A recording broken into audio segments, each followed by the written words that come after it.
Om Swastiastu. Selamat siang teman-teman semuanya yang berada di rumah. Bagaimana kabar kalian pada hari ini? Semoga kita semua selalu dalam lindungan Tuhan Yang Maha Esa.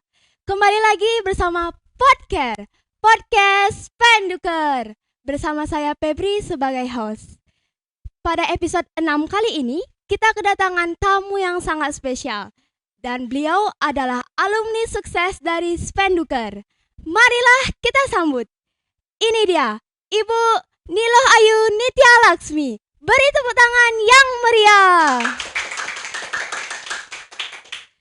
Selamat siang Ibu, bagaimana kabar Ibu pada hari ini? Selamat siang juga Febri, kabarnya luar biasa baik. Febri gimana kabarnya? Saya baik Ibu. Oke deh. Sebelum lanjut, mari kita pembukaan dulu Bu. Oke, siap. Saya contohkan terlebih Ya, dahulu. boleh. Se dua telu, ubat pintu. Ayo kita bersama-sama Ibu. Oke. Se dua telu, ubat pintu.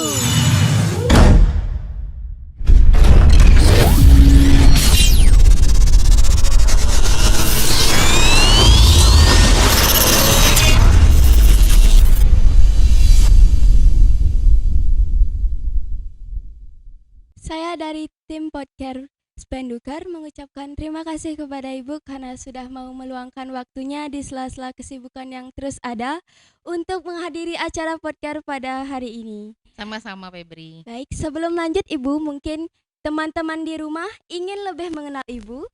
Mungkin boleh diperkenalkan identitas Ibu selengkapnya. Oke, baik. Jadi perkenalkan teman-teman semuanya yang menonton pada kesempatan ini, nama saya Niloh Ayu Nitya Laksmi, biasa dipanggil Nitya. Tinggal di Tabanan, orang Bali, tapi campuran ya, saya Bali dan Batak begitu. Blasteran. Iya, agak-agak blasteran Ya, lokal ya. ya. Ya, kurang lebih seperti itu perkenalan singkatnya. Baik, terima kasih Ibu untuk perkenalannya. Saya awali podcast hari ini dengan pertanyaan yang pertama, yaitu tentunya Ibu memiliki kesan dan kenangan saat masih belajar di SMP Negeri 2 Krambitan. Mungkin boleh bisa diceritakan? Oke. Kesannya apa ya? Seperti mengulang kenangan dulu ya. Jadi kalau boleh dikatakan sekolah ini SMP 2 Krambitan ini dulu adalah sekolah impian saya sebenarnya. Karena dulu saya tinggal dekat di sini. Setiap hari saya lihat ketika masih SD itu pasti banyak siswa-siswa SMP yang pulang sekolah. Terus kalau dari rumah saya tuh kelihatan kelas yang agak di sebelah sana itu kelihatan gitu kan. Jadi saya mikir, aduh gimana ya kalau besok saya sekolahnya di situ aja, deket banget gitu kan.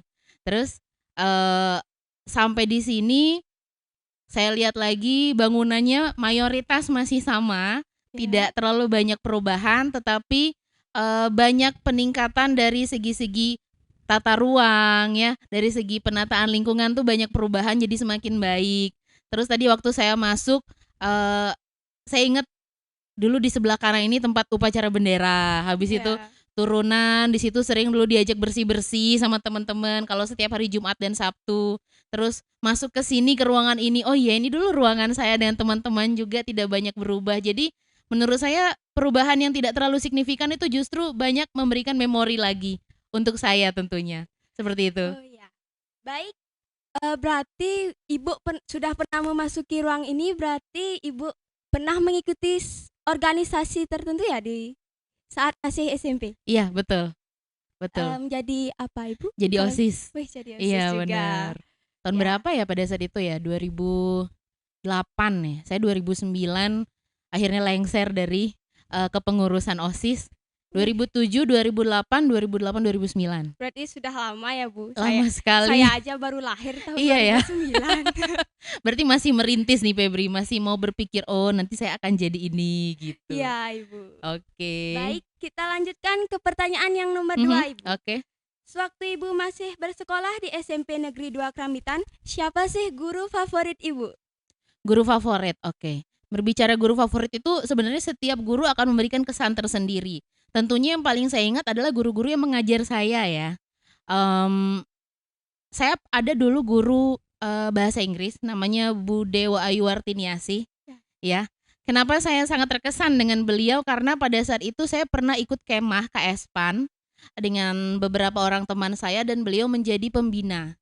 Nah, Di situ saya berpikir bahwa ketika guru ikut membina, ikut kemah, apakah nanti kami ditinggal? Ternyata enggak, malah diperlakukan seperti anak sendiri. Dan di situ mulai merasa, oh iya ya, emang bener loh ibu guru ini sayang banget sama kita pada saat di luar sekolah, di luar jauh dari orang tua ya kan, ikut kemah. Jadi yang paling berkesan Bu Wartiniasih, mudah-mudahan beliau nanti nonton ya. Ya, Terus saya ingat juga pada saat Valentine lu pernah dikasih coklat dan bunga sama Bu Dewayu. Kemudian beberapa guru yang pernah jadi pembina OSIS juga. Kemudian banyak ya, banyak sekali ada guru yang berkesan, terutama semua yang pernah mengajar. Begitu. Ya, Mungkin beberapa udah pada pensiun ya kayaknya ya. Iya, mungkin Bu. Iya. Berarti memang benar ya Bu kata orang, guru di sekolah tidak jauh berbeda dengan orang tua kita di rumah. Ya, betul. Betul sekali. Pada saat itu saya nggak pernah kepikiran bakal jadi guru. Ya. Tapi dari situ, dari perlakuan guru-guru saya dulu, ketika saya sekolah itu saya belajar, oh iya, jadilah kamu itu guru yang betul-betul memang ada di hati muridnya biar selalu dikenang. Bukan Ya. hanya sebatas di sekolah saja. Ke pertanyaan yang nomor 3 Ibu. Mata pelajaran apa yang paling Ibu gemari saat masih berada di SMP? Bahasa Indonesia, bahasa Inggris, TIK. Wih, bahasa. Iya, betul. Baik. Kita lanjutkan ke pertanyaan nomor 4. Ibu kelulusan tahun berapa ya? 2009 ya. Ya, Yes. 2009. 2009 2010 karena pertengahan tahun ajaran. Berarti sudah lama ya Bu ya. Lama Sudah sekali. cukup lama. Iya, betul. Ya. Baik, kita lanjut ke pertanyaan yang nomor 5. Oke. Mungkin boleh diceritakan sedikit bagaimana kondisi SMP Negeri 2 Keramitan pada saat itu Ibu? Pada saat itu sebenarnya nggak jauh berbeda sama sekarang. Ya. Sama aja, baru masuk ada lapangan, di sebelahnya ada patung, kemudian masuk lagi turunan di sebelah kanan, di seberang lapangan itu dulu ruangan kelas 9, sekarang mungkin masih ya. Masih Ibu. Ruangan kelas 9 ada pendopo, ada padmasane. Kurang lebih sama, tidak jauh berbeda. Makanya saya bilang tadi kayak, oh ya mirip banget ya, jadi flashback lagi gitu. Iya, dejavu. Iya, bener-bener dejavu istilahnya ya. Iya, bahasa gaulnya. Iya itu, benar, Bu. bahasa gaul. Oke. Baik. Kita lanjutkan ke pertanyaan yang ke-6 Ibu. Mungkin Ibu bisa menceritakan bagaimana kira-kira guru di SMP Negeri 2 Keramitan dulu saat mengajar dan mendidik. Guru-gurunya sama sekali nggak pernah saya dapat perlakuan yang ibaratnya guru galak gitu ya. Nggak pernah sama sekali. Meskipun teman-teman saya bilang, oh guru ini galak gitu. Tapi saya sendiri merasa enggak. Kenapa? Mungkin karena kita fokus ya belajar ya. Emang belajar, kemudian organisasi juga. Saatnya ada les-les ikut, saatnya ekstrakurikuler ikut. Jadi kesannya semua guru baik, tidak ada yang galak untuk diri saya pribadi ya, khususnya pada saat itu. Kurang lebih seperti itu. Ya, mungkin guru-guru juga punya kesan tertentu dengan Ibu gitu ya. Mungkin ya. Ya, siapa tahu benar Ibu. Iya betul. Oke. Kayak tadi saya lihat banyak guru-guru yang mengenal Ibu. Oh iya. Iya, menyapa Ibu kayak tadi itu. Karena ini mungkin ya, kita juga pada saat itu dengan guru itu ibaratnya setiap ketemu, angkatan saya semua pada saat itu setiap ketemu pasti nyapa, selamat pagi Bu, selamat pagi Pak gitu. Karena dikasih tahu pada saat MOS, dulu ada MOS namanya, sekarang MPLS ya, berubah ya. Iya, dikasih tahu. Jadi setiap ketemu Bapak Ibu guru disapa, minimal kalau nggak sapa tuh kayak senyum kayak gitu aja, atau kayak menundukkan kepala gitu.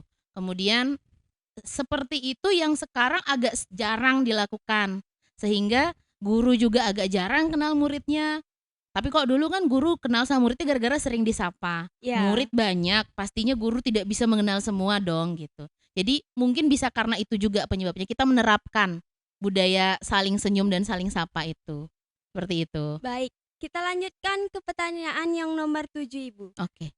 Menurut Ibu, perbedaan apakah yang paling terlihat di zaman Ibu masih menjadi pelajar dengan pelajar zaman sekarang?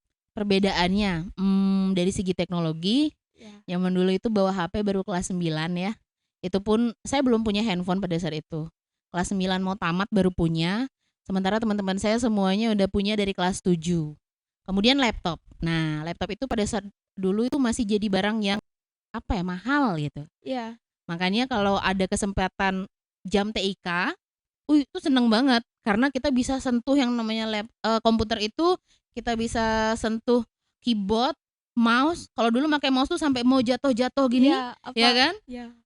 Gitu. Jadi, apa namanya, perbedaannya dari segi teknologi, kemudian mungkin dari segi biaya sekolah ya, sangat Ya. berbeda juga dulu dan sekarang. Dan guru-gurunya juga mungkin dulu masih banyak guru yang senior-senior, kalau sekarang sudah banyak yang muda-muda ya, regenerasi Iya, ya. Ibu. Lebih Iya, akrab juga sama ya, murid-muridnya sekarang. betul. Kalau dulu masih ada kayak rasa segan Iya, gitu. karena perbedaan umur mungkin Ibu, Betul, ya. betul. Baik, kita lanjutkan ke pertanyaan yang ke nomor 9. Oke. Menurut Ibu pribadi, dari adanya kurikulum Merdeka, ini apakah siswa-siswi yang Ibu ajar mendapatkan kelonggaran dalam belajar? Oke, kurikulum merdeka. Sebenarnya di kelas saya, kelas 6 itu belum menerapkan kurikulum merdeka. Cuman, esensi dari kurikulum merdeka itu sudah saya terapkan jauh sebelum kurikulum merdeka itu disosialisasikan. Kenapa? Karena saya merasakan bahwa dulu saya diajar itu saya nggak pengen loh begini. Kemudian saya juga mau menerapkan itu ke murid-murid. Jadi, eee, kalau perubahannya sebenarnya tidak terlalu signifikan, cuman mungkin dari segi mata pelajaran agak lebih banyak ya kalau sekarang kurikulum merdeka itu ya, dan Ya, menekankan pada praktek sekarang. praktik Ya, keterampilan. ya, Sebenarnya pun kalau belum kurikulum merdeka itu juga sudah harus diterapkan. Karena pasti kita lebih seneng kalau banyak aktivitas kan di kelas, ya, daripada diem aja dengerin guru ya. diem gitu kan, dengerin Ngantuk guru. juga Ibu Benar, dengerin. belum lagi gurunya ceramah sama papan Ya, doang, ya saya kan? ngalamin itu Bu.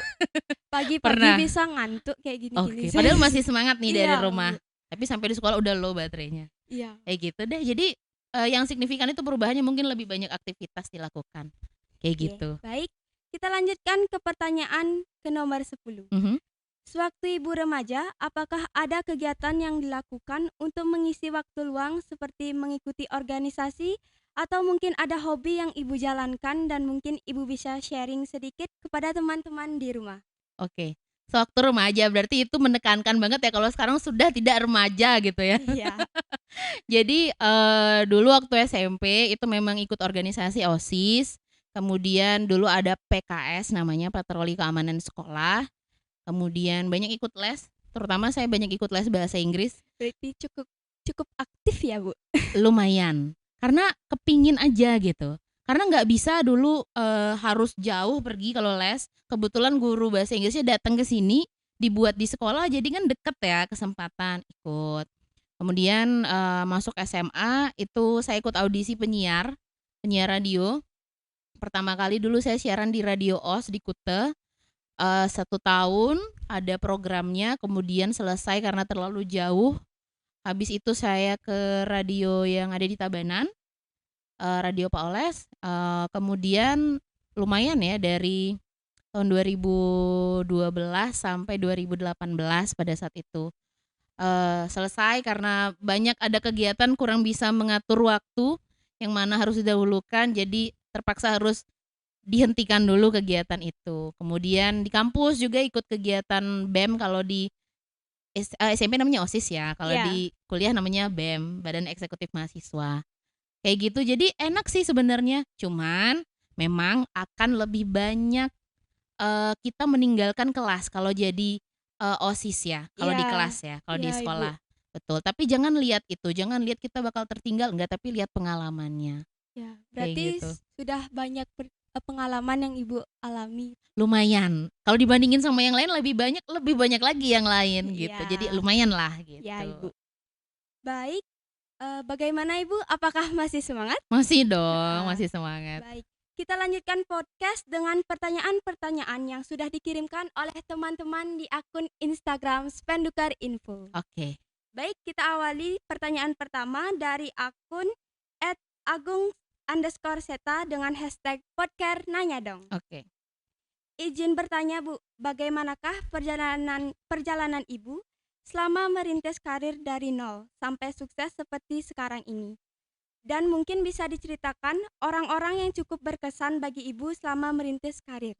Oke. Sebenarnya kalau dibilang sukses nggak terlalu ya, bukan, belum gitu. Cuman kalau segi ukuran kesuksesan itu dianggap sudah mampu melewati segala tantangan, bersyukur sudah bisa sampai sekarang. Eee, Seperti yang tadi saya sempat ceritakan sama Febri ya, jadi, eee, kalau dibilang karir menjadi guru seperti sekarang, saya nggak pernah kepikiran bakal jadi guru. Cuman saya seneng ketika saya bertemu dengan banyak orang, ketika saya bisa memberikan dampak dengan orang lain, itu ada kepuasan tersendiri untuk saya. Selain itu saya seneng ngomong, makanya pernah jadi penyiar juga, penyiar radio, beberapa program juga sempat dibawakan, kemudian menjadi apa namanya, kalau sempat zaman online dulu, kita kan ikut-ikut kegiatan daring-daring ya, online Iya. ya, iya. Itu juga pada saat itu mungkin di rumah, aduh ngapain ya daripada diem di rumah aja, ya udah kita coba kegiatan ngajar-ngajar online kayak gitu. Saya sempat ngajar di ruang guru juga, Wih, hebat ya Ibu, udah dapat lumayan. ngajari ruang Makasih Febri. guru. Jadi, gimana cara merintis karirnya, ya kita coba aja. Apa yang menurut kita nggak bisa itu mungkin hanya di pemikiran kita aja. Ketika kita coba, oh ternyata nggak sesulit itu kok. Ternyata semua kesulitan yang kita bayangkan itu cuman di pemikiran kita aja. Iya. Ketika udah coba, ternyata bisa. Meskipun nggak sempurna ya, namanya Iya. orang berproses ya. Iya, Bu. Harus apa namanya, Latih dilatih lagi. dulu, betul. Jadi orang-orang yang paling berkesan tentu saja keluarga. Karena keluarga yang senantiasa mensupport, bahkan sampai sekarang saya masih dikasih kesempatan untuk sekolah juga sampai detik ini, itu adalah keluarga yang sangat mendukung kayak gitu. Jadi berterima kasih sama keluarga, orang-orang yang ada pada saat kita mungkin ada di titik terendah juga. Jangan hanya berterima kasih sama orang-orang yang ada pas kita seneng kayak gitu. Jadi yang pas kita susah dia siapa, dia ada nggak dia, yang kayak gitu yang harus kita memang betul-betul lebih jalin silaturahmi. Dukungan keluarga pasti sangat diperlukan ya, Bu, Iya, ya. bener banget. Nggak ada yang bakal lebih mengerti kamu dibanding keluarga kamu, ya Iya, kan? diri Iya. sendiri juga, Iya, Ibu. betul, diri sendiri. Jadi harus tahu juga, oh batasannya saya limitnya di sini nih. Iya. Kalau udah capek nggak usah diterusin, istirahat dulu. Ada Kak orang yang dia terus usaha aja, sampai merasa mungkin dia akan ngebandingin dirinya gitu. Ya jangan dibanding-bandingin juga. Iya. Baik, kita lanjutkan ke pertanyaan kedua yang Oke. yang dikirimkan oleh akun bigoras.class. Izin bertanya Ibu, waktu di sekolah dulu prestasi apa saja yang Ibu sudah raih? Dan mungkin bisa memberikan kami para pelajar tips agar bisa mengatur waktu dalam belajar. Prestasi. Saya dulu juara umum ya. Umum 1, umum 2, umum 3. Wih, Waktu turun juara umum saya sempet nangis tuh. Tapi nggak ketahuan karena ditahan-tahan gitu. saya Kenapa juga nangis? Karena mengalami kok, Bu. karena gedet gitu ya. Ya, Kayak aduh, kok bisa dia sih gitu. saya juga mengalami Iya kayak kan, itu, Bu. tahu rasanya kan. Tahu. Iya gitu. Jadi kalau dulu itu masih ada tradisi yang juara tuh dipajang fotonya di depan perpustakaan.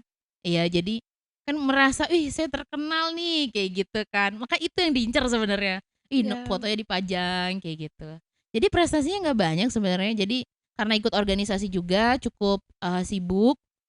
Juara umum iya, pernah beberapa kali ikut lomba TIK juga. Kemudian pernah ikut debat ya. Mmm, iya betul. Kemudian kalau lomba boleh tahu, KSPAN. debat apa ya, Bu? Pada saat itu latihan bahasa Inggris kalau nggak salah. Wih, berarti Tapi nggak sampai debat yang tingkat kabupaten gitu, enggak. speakingnya udah bagus tuh waktu itu, Bu. Storytelling Oh, ya. di SMK, apa namanya, deket SMK 1 Tabanan itu, dulu sekali. Kemudian kemah-kemah Ya. kayak gitu. Dulu ada kakak kelas saya sangat kagum sama dia, lupa saya namanya, tapi dia pinter banget. Saya selalu belajar sama dia gitu kan. Sama Bu Dewayu. Ya. "Ayo Nitya kamu bisa, coba coba coba," gitu dia sering bilang. Ya gitu deh. Berarti kita lanjut ke pertanyaan yang nomor 3, Ibu. Iya. Dari akun X_postclass. Izin bertanya Bu, apakah ada tantangan terbesar yang Ibu alami selama berkarir atau berorganisasi? Bagaimana cara Ibu mengatasi hambatan tersebut? Tantangan ketika berorganisasi itu adalah gimana kita bisa mengendalikan emosi karena banyak teman yang kita ajak untuk kolaborasi. Makin banyak orang yang kita ajak kerja makin ribet sebenarnya. Ya enggak? Ya. Ada punya ide A, ide B, ide C. Gimana caranya kita membuat keputusan biar sama-sama enak. Nah, itu tantangannya. Sampai detik ini juga masih karena kita kerja itu kan bersosialisasi dengan orang ya. Jadi gimana caranya biar mengambil jalan terbaik. Kalau kita ngambil keputusan itu biar sama-sama oke, tidak ada yang merugikan pihak lain. Tantangannya itu. Pertanyaan kedua tadi apa tadi ya? Selain tantangan. Kedua, cara mengatasi Oh, hambatannya, cara ngatasi. Oke, cara ngatasi ya banyak-banyak kompromi lah sama orang. Karena kalau udah kita berorganisasi itu kerja sama orang lain, kita nggak boleh idealis. Saya pengennya gini loh, nggak bisa. Karena banyak pendapat ya Bu ya. Iya, betul. Kita nggak bisa jadi idealis. Kalau idealis kita ditinggal. Bukan ditinggal sih, ibaratnya ya udah nih nggak bisa diajak nih gitu, nggak kolaboratif gitu. Ya, saya juga ngerasanya gitu Bu. Saat iya kan? ini organisasinya itu. Iya benar. Mungkin ini bisa menjawab pertanyaan teman-teman juga yang mengalami kesulitan ya ketika berada di sebuah organisasi yang banyak orang, menyatukan banyak kepala untuk satu tujuan itu bukan yang nggak bisa teman-teman, tapi tantangan tersendiri, dan tantangan itu yang harus kita hadapi. Caranya gimana? Sering-sering kompromi aja. Jangan idealis kayak gitu. Baik Ibu, kita lanjutkan ke pertanyaan ke nomor 4. Dari akun ECLASSER_. Izin bertanya Bu, apakah kesibukan Ibu saat ini? Saat ini saya ngajar di SD di Tabanan, kemudian saya masih kuliah juga. Habis itu jadi fasilitator untuk digital bootcamp. Ada program kampus merdeka ya untuk kuliahan itu mereka akan konversi SKS namanya. Jadi saya ngajar untuk pengembangan dirinya, human development gitu. Kemudian apa lagi ya? Ya ngajar-ngajar kayak gitu aja. Tidak terlalu banyak ya. Banyak job itu Bu. Tidak terlalu wah seperti yang lain, tapi ya kita lakoni. Ya. Kayak gitu. Baik, kita lanjutkan ke pertanyaan yang kelima Ibu. Dan ini adalah pertanyaan terakhir dari teman-teman yang dikirimkan di akun Spendukar Info. Oke. Dari akun sarspach_a. Izin bertanya, pernah nggak sih Ibu mengalami hal menarik saat masih berada di SMP? Bolehkah menceritakan kilas baliknya saat masa-masa SMP? Oke. Saya ceritakan pada saat dulu zaman Saraswati ya, mau Piodalan Saraswati itu kita pasti mekemit. Ya. Sekarang masih ada tradisi begitu. Jarang sih. Jarang. Ya. Oh, enggak, ini melambai-lambai. Dulu tuh OSIS itu harus diem di sekolah secara bergantian. Jadi nungguin Banten dan lain-lain mekemit. Nah, kemudian kita kayak coba untuk sidak gitu ya di keliling-keliling sekolah ini. Habis itu teman saya ada jahil banget dia. Dia bilang jangan ke bawah nih, nanti kamu dicari gini gitu. Akhirnya kita nggak ke bawah, padahal nggak ada apa-apa gitu. Karena pada saat itu kita terlalu percaya omongan teman-teman. Dibilang jangan ke bawah gini. Terus besoknya udah terang ya, kita ke bawah aja lihat-lihat nggak ada apa-apa kok. Kamu nakut-nakutin aja. Iya orang kemarin dia bilang gini, iya orang kemarin ada yang main kartu di bawah biar kamu nggak turun gitu katanya. Oh ternyata menyembunyikan biar tidak turun dengan membuat sebuah isu-isu pengalihan kayak gitu. Pintar memang orangnya berarti. Banyak siasat teman-teman ya Bu. Iya, terus apa lagi ya pengalaman menariknya ya? Diajak ikut kemah terjauh yang pernah ikut itu pas SMP kemah KSPAN, kelompok siswa peduli AIDS dan narkoba di Bedugul kalau nggak salah ya. Di Bedugul itu saya lomba tutor sebaya mewakili sekolah. Saingannya luar biasa pada saat itu karena ibaratnya kita sekolah di Keramitan. Kemudian lihat saingan yang lain-lain, aduh keren-keren gitu ya. Pada saat itu hampir tuh pernah saya diginiin, dari SMP 2 Keramitan ya gitu. Iya Pak gitu. Oh nggak usah ya, dari sekolah saya aja yang tampil, ini udah latihan nih gitu.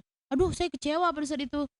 Terus ngomong pada saat itu Bu Dewayu juga pembinanya kan, aduh Bu saya nggak dikanggo Bu untuk ikut tutor gitu.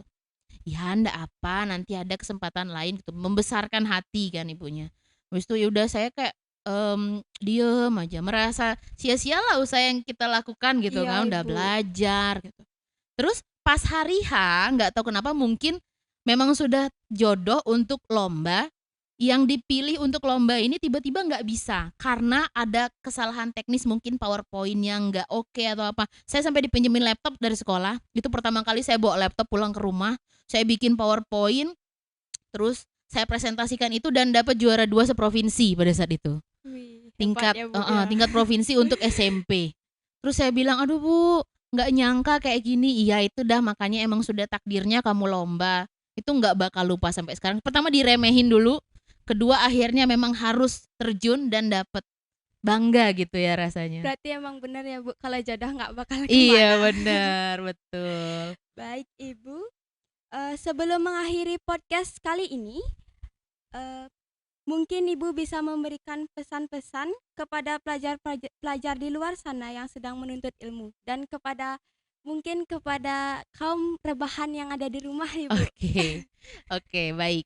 Sebenarnya jadi kaum rebahan itu nggak selalu negatif ya, Iya. karena kita bisa sambil dengerin podcast ini ya kan, kita bisa sambil dengerin audiobook dan lain-lain. Pesannya gini aja, kalau kalian emang ingin belajar gitu, belajar itu jangan dipikir sebagai sesuatu yang serius. Kita sambil dengerin teman ngobrol juga belajar. Kita sambil duduk bengong juga belajar gitu. Jangan ngebandingin diri kalian dengan pencapaian orang lain.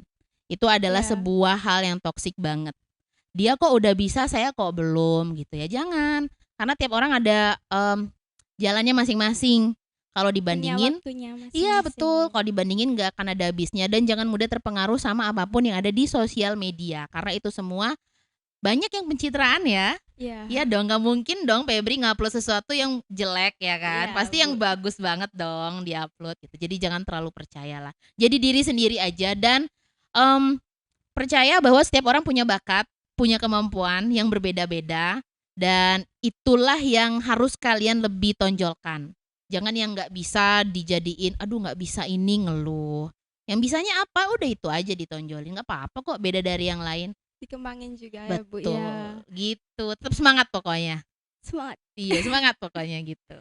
Baik Ibu, kami dari tim jurnalis Pendukar mengucapkan banyak terima kasih karena sudah meluangkan waktunya menghadiri acara podcast pada kali ini. Sama-sama Febri. Saya juga terima kasih sudah diundang ya. Ya, terima kasih juga karena sudah mau sharing-sharing, dan semoga perbincangan kita tadi bisa memotivasi dan memberikan manfaat bagi banyak orang. Mudah-mudahan. Semoga Ibu selalu diberikan kesehatan dan dilancarkan dalam segala urusan. Dan dari saya pribadi mengucapkan banyak terima kasih dan mohon maaf jika ada salah kata dan perilaku saya yang kurang berkenan di hati Ibu. Begitu juga dengan saya, kalau misalnya selama tadi ngobrol mungkin ada sesuatu yang menyinggung, saya mohon maaf sama Febri dan juga teman-teman yang lain yang mendengarkan di rumah. Baik, itu dia podcast yang kami persembahkan pada episode 6 kali ini. Jika teman-teman ingin ikut komen, bisa kunjungi akun Instagram Spendukar Info dan komen di kolom komentar dengan hashtag podcast nanya dong. Jangan lupa untuk like, comment, share, dan subscribe video ini. Nantikan terus video-video selanjutnya. Saya akhiri dengan Om Santi Santi Santi Om.